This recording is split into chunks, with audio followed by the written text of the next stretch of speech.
Good afternoon.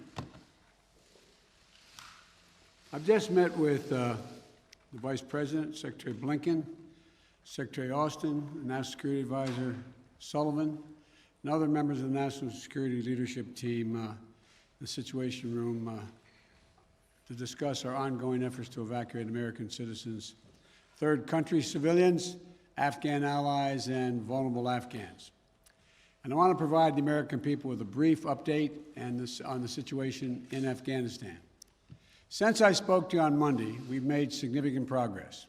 We've secured the airport, enabling flights to resume, not just military flights, but civilian charters from other countries, and the NGOs taking out civilians and vulnerable Afghanis. And now we have almost 6,000 troops on the ground, including the 82nd Airborne, providing runway security, the Army 10th Mountain Division standing guard around the airport, and the 24th Marine Expeditionary Unit assisting the civilian departure. This is one of the largest, most difficult airlifts in history, and the only country in the world capable of projecting this much power on the far side of the world with this degree of precision is the United States of America. We've already evacuated more than 18,000 people since July and approximately 13,000 since our military airlift began on August the 14th. Thousands more have been evacuated on private charter flights facilitated by the U.S. government. These numbers include American citizens and permanent residents, as well as their families.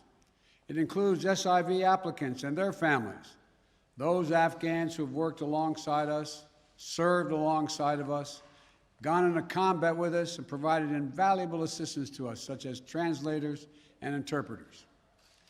The United States stands by its commitment that we've made to these people, and it includes other vulnerable Afghans, such as women leaders and journalists.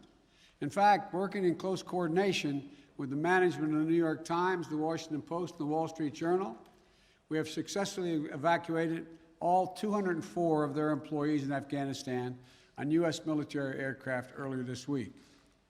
We've established the flow of flights, and we've increased the number of people we're moving out of the country. We paused flights in Kabul a few hours this morning to make sure we could process the arriving evacuees at the transit points. But our commander in Kabul has already given the order for outbound flights to resume.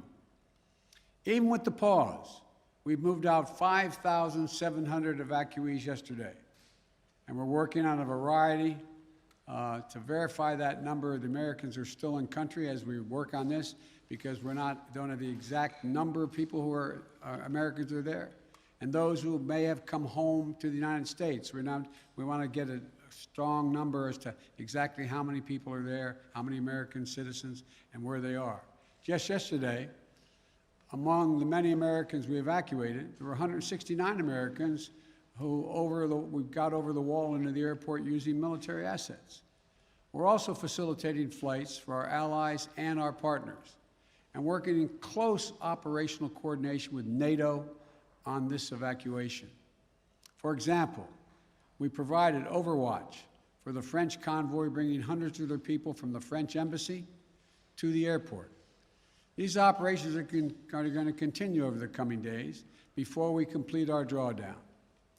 We're going to do everything that we can to provide safe evacuation for our Afghan allies, partners, and Afghans who might be targeted because of their association with the United States. But let me be clear. Any American who wants to come home, we will get you home. But make no mistake, this evacuation mission is dangerous. It involves risks to our armed forces, and it's being conducted under difficult circumstances. I cannot promise what the final outcome will be, or what it will be, that it will be without risk of loss. But as Commander-in-Chief, I can assure you that I will mobilize every resource necessary. And as an American, I offer my gratitude to the brave men and women of the U.S. Armed Forces who are carrying out this mission. They're incredible. And as we continue to work the logistics of evacuation, we're in constant contact with the Taliban, working to ensure civilians have safe passage to the airport. We are particularly focused on our engagements on making sure every American who wants to leave can get to the airport. Where we have been seeing challenges with Americans, for Americans, we have thus far been able to resolve them. We've made clear to the Taliban that any attack on our forces or disruption of our operations at the airport will be met with swift and forceful response. We're also keeping a close watch on any potential terrorist threat at or around the airport, including from the ISIS affiliates in Afghanistan who were released from prison when the prisons were emptied. And because they are, by the way, and make everybody understand that the ISIS in Afghanistan have been the sworn enemy of the Taliban. I've said all along, we're going to retain a laser focus on our counterterrorism mission, working in close coordination with our allies and our partners, and all those who have an interest in ensuring stability in the region. Secretary Blinken is with me today, met this morning with our NATO allies in consultation about the way forward, so that Afghanistan cannot be used in the future as a terrorist base to attack the United States or our allies. For 20 years, Afghanistan has been a joint effort with our NATO allies. We went in together, and we're leaving together. And now we're working together to bring our people and our Afghan partners to safety. In the past few days, I've also spoken directly with the British Prime Minister, Mr. Johnson, Chancellor Merkel of Germany, and President Macron of France. We all agreed that we should convene, and we will convene, the G7 meeting next week, a group of the world's leading democracies, so that together we can coordinate our mutual approach, our united approach on Afghanistan and moving forward. We are united with our closest partners to execute the mission at hand.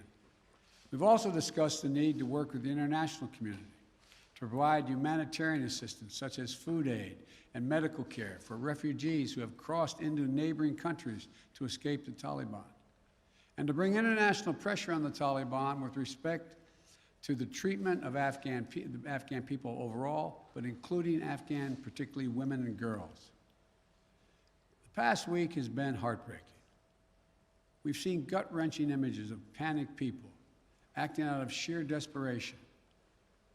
You know, it's completely understandable. They're frightened, they're sad, uncertain what happens next. I don't think any one of us can see these pictures and not feel that pain on a human level. Now we have a mission to complete in Afghanistan. It's an incredibly difficult and dangerous operation for our military. We have almost 6,000 of America's finest fighting men and women at the Kabul airport. And we're putting their lives on the line, and they're doing it in a dangerous place to save other Americans, our Afghan allies, and citizens of our allies who went in with us. You know, I talk to our commanders on the ground there every single day, as I just did an hour or so ago. And I made it clear to them that we'll get them whatever they need to do the job. They're performing to the highest standard under extraordinarily difficult and dynamic circumstances. Our NATO allies are strongly standing with us, their troops keeping sentry alongside ours in Kabul, as is the case whenever I deploy our troops into harm's way. I take that responsibility seriously. I carry that burden every day, just as I did when I was vice president and my son was deployed to Iraq for a year. There'll be plenty of time to criticize and second guess when this operation is over. But now, I'm focused on getting this job done. I would ask every American to join me in praying for the women and men risking their lives on the ground in the service of our nation. As events evolve over the coming days, my team and I will continue to share the information and update the American people on exactly where things are.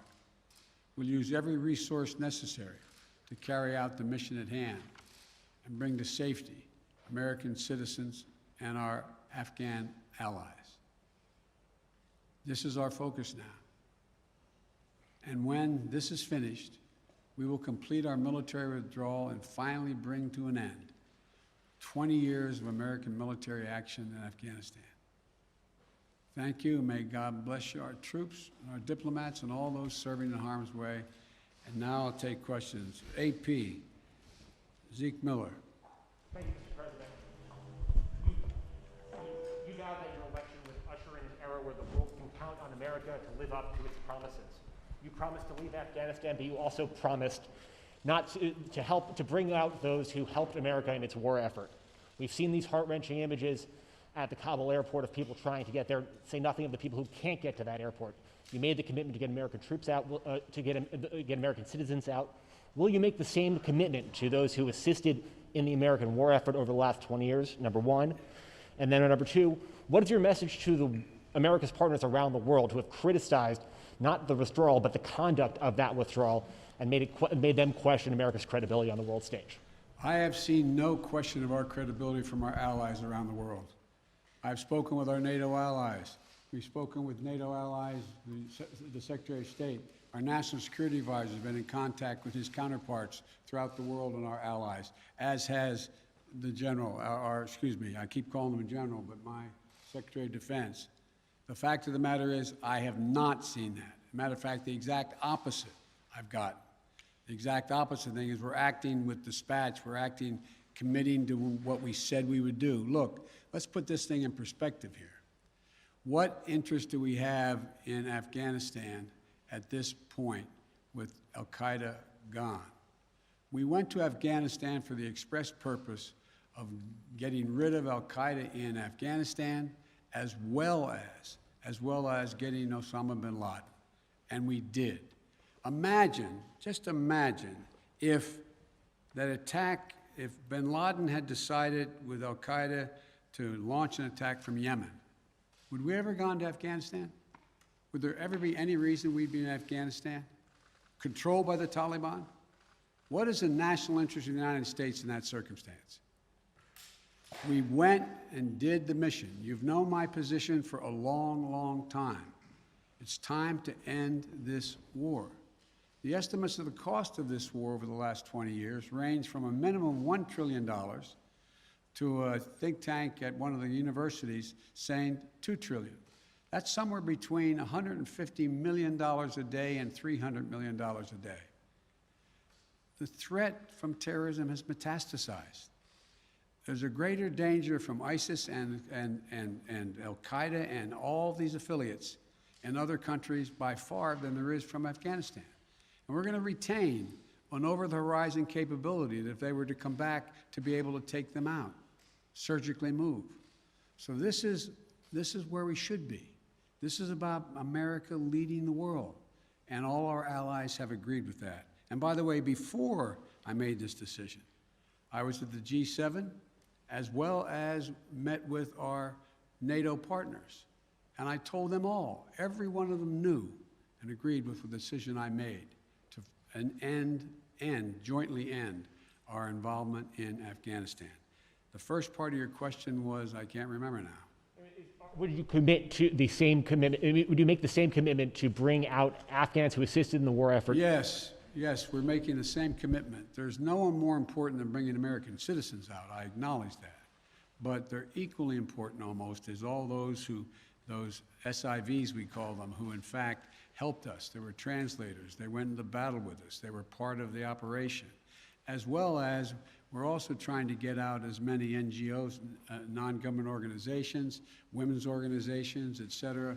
We're doing all we can. In the meantime, Secretary Blinken and I am going to be working with our allies to see to it that we can bring international pressure on the Taliban they're looking to gain some legitimacy. They're going to have to figure out how they're going to maintain that country.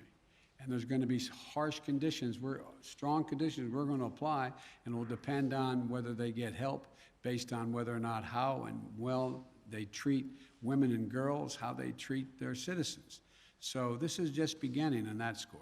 Are Are you willing to stay past the 31st to make that happen, to bring all the Americans out, to bring those SIVs out?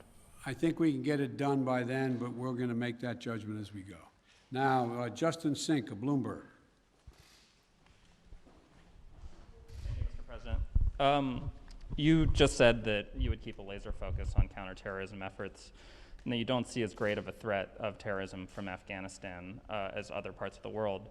But if you and your administration so badly misassessed how quickly the Taliban would sweep through Afghanistan, and we no longer have an embassy there from which to run intelligence operations, how can you at all be confident of your assessment of the risk of terrorism and the ability of the U.S. to conduct over-the-horizon missions to keep it in check? Can you tell Americans that they're safe and will remain safe from terror attacks in Afghanistan? I think you're comparing apples and oranges. One question was whether or not the Afghan forces we trained up would stay and fight in their own civil war they had going on. No one, I shouldn't say no one, the consensus was that it was highly unlikely that in 11 days they'd collapse and fall and the leader of Afghanistan would flee the country. That's a very different question than whether or not there is the ability to observe whether or not large groups of terrorists begin to accumulate in a particular area in Afghanistan to plot against the United States of America. That's why we retained an over-the-horizon capability to go in and do something about that if that occurs. But in the meantime, we know what's happened around the world. We know what's happening in terms of what's going on in other countries where there is a significant rise of terrorist organizations in the Middle East, in East Africa, and other places. And so the bottom line is we're dealing with those terrorist threats from other parts of the world and failed states without permanent military presence there. We have to do the same in Afghanistan. Sir, just on that initial assessment, we learned over the last 24 hours that there was a dissent cable from the State Department. Sure. Saying that the Taliban would come faster through Afghanistan. Can you say why, after that cable was issued, the U.S. didn't do more to get Americans out? All kinds of cables, all kinds of advice. If you notice, it ranged from this group saying that they didn't say it'd fall when it did fall, but saying that it would fall, to others saying it wouldn't happen for a long time and they'd be able to sustain themselves through the end of the year. I made the decision. The buck stops with me. I took the consensus opinion. The consensus opinion was that, in fact, it would not occur, if it occurred, until later in the year. So it was my decision.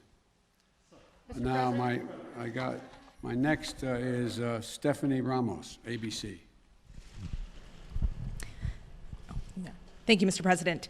2 questions for you. The military has secured the airport, as you mentioned, but will you sign off on sending U.S. troops into Kabul to evacuate Americans who haven't been able to get to the airport safely?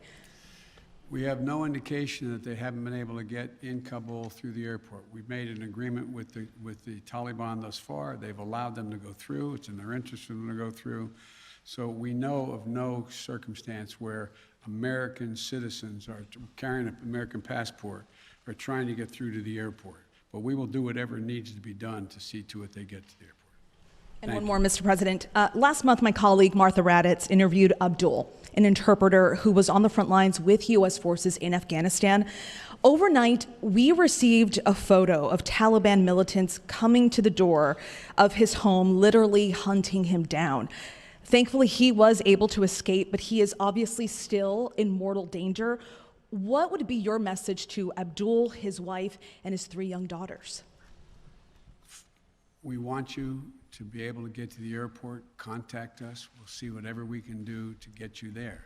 We've got to get you out. We are committed to deal with you, your wife, and your child, to get all 3 of you out of Afghanistan. That's the commitment. Thank you, sir. Meredith Lee of PBS NewsHour. You mentioned just now using every resource available for evacuations. why haven't you ordered the military to expand the security perimeter around the Kabul airport? Do you have any plans to do so, given that will likely require more U.S. troops? And are you considering rescue operations to recover Americans and Afghan allies stuck behind Taliban checkpoints? The answer is yes to the last question. We're considering every opportunity and every means by which we could get folks to the airport. That's number one. Number two, the reason why we have not gone out and started and set up a perimeter way outside the airport in Kabul is that it's likely to draw an awful lot of unintended consequences in terms of people who, in fact, are not part of the Taliban. We've been in constant contact with the Taliban leadership on the ground in Kabul, as well as the Taliban leadership at Dahou. And we've been coordinating what we were doing. That's why we were able, for example, how we got all of our embassy personnel out, how we got everyone out of the embassy safely. That was the distance. That's how we helped get the French out and out of their embassy. So the question remains, there will be judgments made on the ground by the military commanders at the moment, and that I cannot second guess each of those judgments to be made. But the idea of, again, let me get back to the fundamental point I made at the outset. When the decision was made by me that, and it was made some time ago, and I ran 4 presidents saying I wanted to get us out of Afghanistan. One of the things that is a reality is people now say to me and to others, and many of you say it on air, that why did we have to move because no Americans are being attacked? Why did we withdraw those, why did we agree to withdraw 2,500 troops? No Americans are being attacked. As I said before, the reason they weren't being attacked was part of an agreement that Trump had made a year earlier. We will leave by May 1st, he said, as long as there's no attack on Americans in that year period. Number one. Number two, the Taliban was taking large swaths of the countryside, north and south. None of the major areas, none of the major points of the capitals of each of these provinces. But they were all over the country. And the idea that if I had said on May the 2nd or 3rd, we are not leaving, we are staying, does anybody truly believe that I would not have had to put in significantly more American forces, send your sons, your daughters, like my son was sent to Iraq, to maybe die? And for what? For what? So the only rational thing to do, in my view, was to set up and pre-position American forces for the purpose of evacuation, and the aircraft to pre-position those ahead of time so that we would be able to begin the process of evacuation of American citizens, SIVs, and others who helped us. The last point I'll make is this. Look,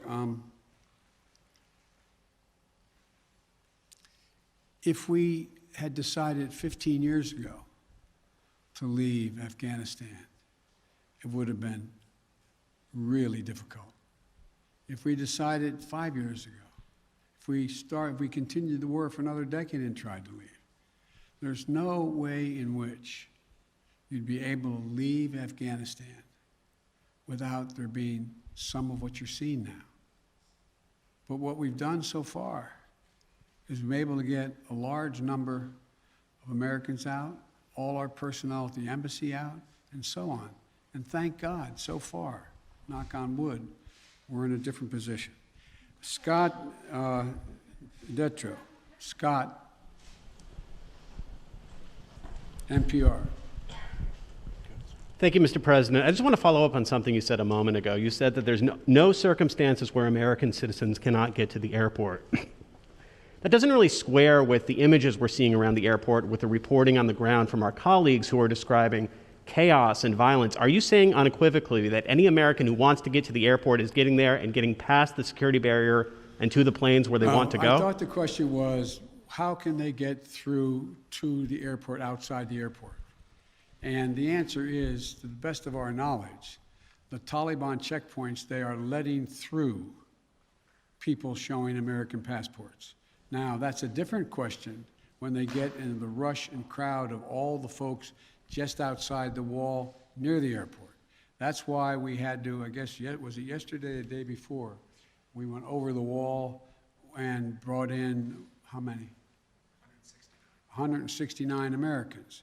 So it is a process to try to figure out how we deal with the mad rush of non-Americans, those who didn't help, those who were not on the priority list, just any Afghan to be able to get out of the country. And so my guess is that no matter what, under what circumstances there's not a whole lot of Afghanis, there's a whole lot of Afghanis that just as soon come to America, whether they're any involvement with the United States in the past at all, rather than stay under Taliban rule or any rule. So what I was saying is that we have an agreement that they will let pass through the checkpoints that the Taliban control, let Americans through. But given this, given the negotiations with the Taliban, the scenes that we're seeing, can you just fully explain why the plan wasn't to go ahead with these evacuations of both Americans and allies before the drawdowns began, before Bagram was closed, looking back several months? Because whether it was now or several months from now, there seems to be a broad consensus that the Taliban would make these gains and these would be needed at some point. Well, yeah, at some point.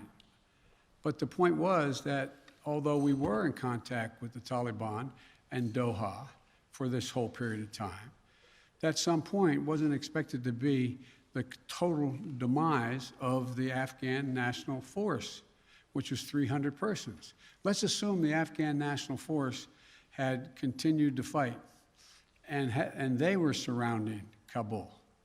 Be a very different story, very different story. But the overwhelming consensus was that they were not going to collapse. The Afghan forces, they were not going to leave. They were not going to just abandon and then put down their arms and take off. So that's what happened. Thank you very, very much. Thank you.